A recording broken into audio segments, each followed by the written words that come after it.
வணக்கம் மக்களே. நீண்ட நாள் கழித்து நம்ம ஒரு வீடியோவை சந்திக்கிறோம். இன்றைக்கி நம்ம என்ன செய்ய போகிறோன்னா, முடவாட்டுக்கால் கிழங்கு சூப்பு செய்யலாம். வாங்க பார்க்கலாம் வீடியோவை.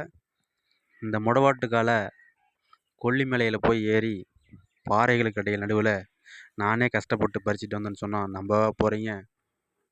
அப்படியெல்லாம் இல்லை, ஒரு மலை அடிவாரத்தில் வாங்கின கிழங்கு தான் இது. அதற்கு தேவையான பொருளை பார்க்கலாம் வாங்க. வரமிளகாய், சிறிதளவு கொத்தமல்லி தழை,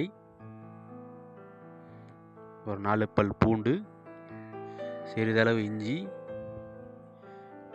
சின்ன வெங்காயம் சிறிதளவு, சீரகம் சிறிதளவு, காரத்துக்கேற்ப மிளகு. இப்போ நாம் அந்த முடவாட்டுக்காலை சீவி எடுத்துக்குவோம். பார்க்கவே பயங்கரமாக இருக்குல்ல?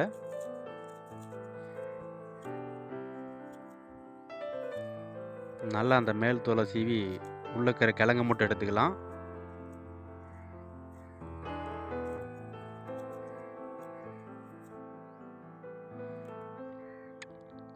நம்ம வச்சிருந்த இஞ்சி, பூண்டு, சீரகம், சின்ன வெங்காயம் எல்லாம் போட்டு ஒரு உரலில் ஒன்றும் பாதியும் அடித்து எடுத்துருவோம்.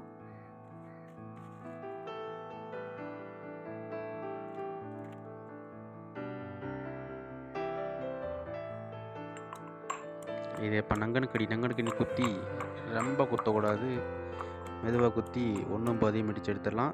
இந்த மாதிரி பொசிஷனில் எடுத்துக்குவோம்.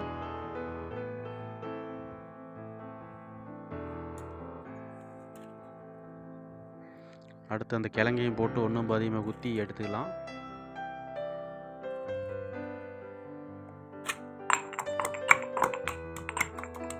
மறுபடியும் நங்கனுக்கு குத்தி எடுத்துருவோம். இந்த மாதிரி பொசிஷனில் எடுத்துருவோம்.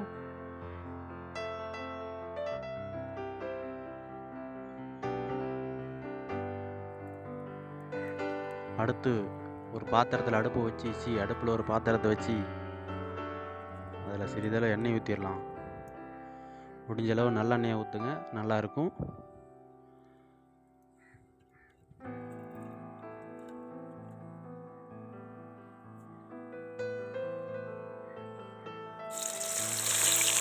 இப்போ நம்ம தட்டி வச்சிருந்த இஞ்சி, பூண்டு அதெல்லாம் போட்டு நல்லா வதக்கிக்கலாம்.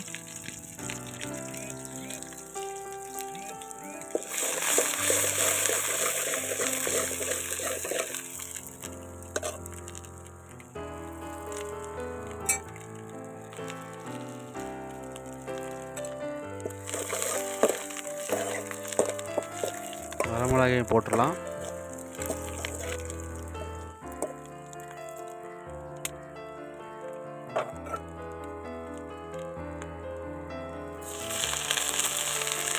இந்த கட்டி வச்சு இந்த முடவாட்டுக்கால் கிழங்கையும் இதில் போட்டு நல்லா வதக்கிக்கலாம்.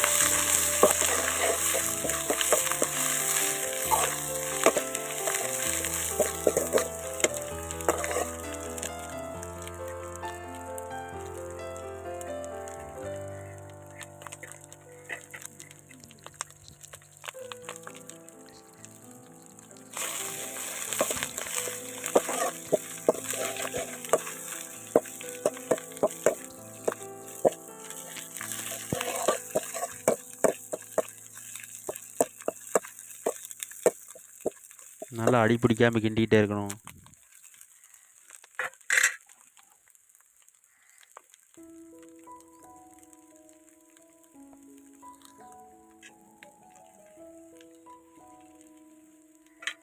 சிறிதளவு மஞ்சத்தூள்,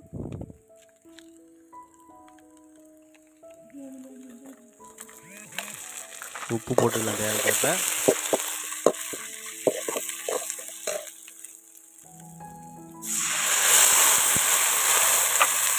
அடுத்து ஒரு 2 லிட்டர் தண்ணி ஊற்றிடலாம்.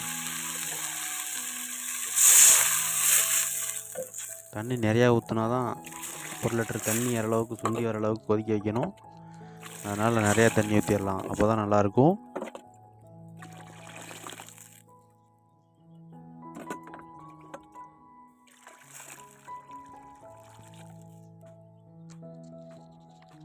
ஊற்றணும் நிறையா தண்ணி ஊற்றணும்.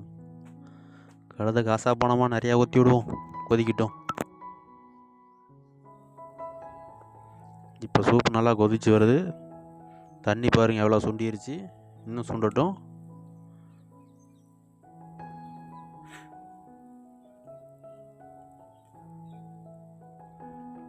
இந்த முடவாட்டுக்கால் சூப்பு வந்து மூட்டு வலிக்கு சிறந்தது. மேலும் பல வியாதிகளுக்கு சிறந்த முடவாட்டுக்கால் சூப்பு. தண்ணி நல்லா சுண்டிருச்சு. இந்த நிலையில் நம்ம கொத்தமல்லியை போட்டு இறக்கிடுவோம். அதாவது கொத்தமல்லி தலைங்க. இப்போ நமக்கு தேவையான முடவாட்டுக்கால் சூப்பு ரெடி ஆயிடுச்சு. இனி அப்படியே எடுத்து சாப்பிட்லாம். அப்படியே சாப்பிட்டா சுட்டுரும், அதனால் ஆற வச்சு சாப்பிட்லாம்.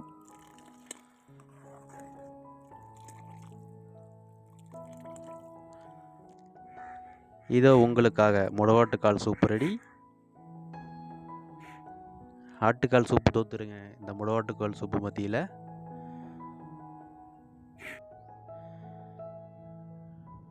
இதோ உங்களுக்காக. நன்றி, வணக்கம்.